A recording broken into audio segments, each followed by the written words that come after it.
Hey, how's it going? Adam McChesney here. Thank you for coming to my YouTube channel today. And in today's video, we're going to talk about Google My Business or Google profile messaging. Is it worth it? Is it just full of spam? Should I leave it on? Should I turn it off? Should I respond, not respond, etc.? We're going to be able to answer all of those questions here in today's video. So the Google My Business profile, or Google Business Profile as it's now called, is a very lucrative opportunity for businesses of all shapes and sizes. But it's really important for those local small businesses that rely heavily on things like word of mouth, growing their business from people that are searching for services near them, etc. Not too long ago, they released a feature called messaging. And in the beginning, a lot of people turned it on, but it quickly became very spam filled. So if you're listening to this video and you're familiar with this feature on the GMB, you've likely seen spam in some sort of fashion. Now, a lot of people got annoyed by it, either didn't respond to the message and or turned it off. I'm here to tell you that if you do it the right way, you're always going to have some sort of spam, but you can effectively manage and grow your business from it. So people ask all the time, should I just turn it off? Or I've already turned it off. I have no interest in turning it back on. I would encourage you to leave it on and turn it back on if you have already turned it off. But always respond to the messages. Even if you can clearly tell it's the message that says, hey, this is so-and-so, was wanting to see if you accept credit cards. Here's my address. I'm out of town.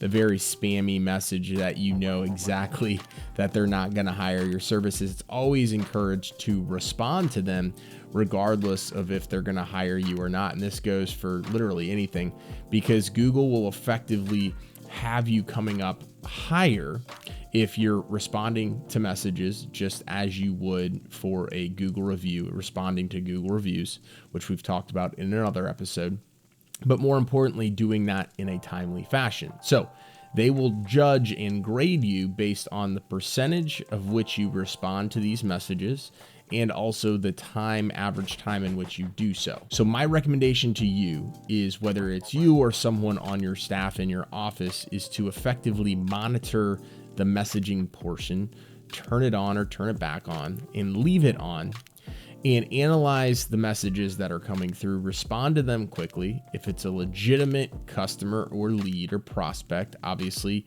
you do with that as you would any other lead that's out there. It's gonna, of course, come in the message standpoint versus a phone call or something through your website. But two, do it quickly in terms of responding, and respond to everybody.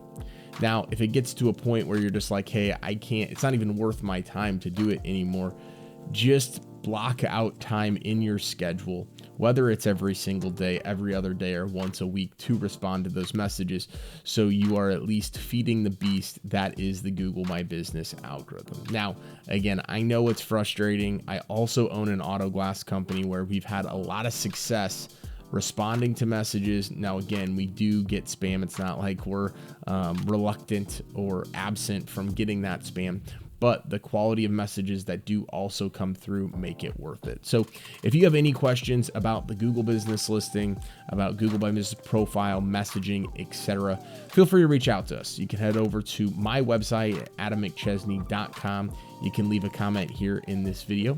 And thank you very much for tuning into today's video. We'll see you next time.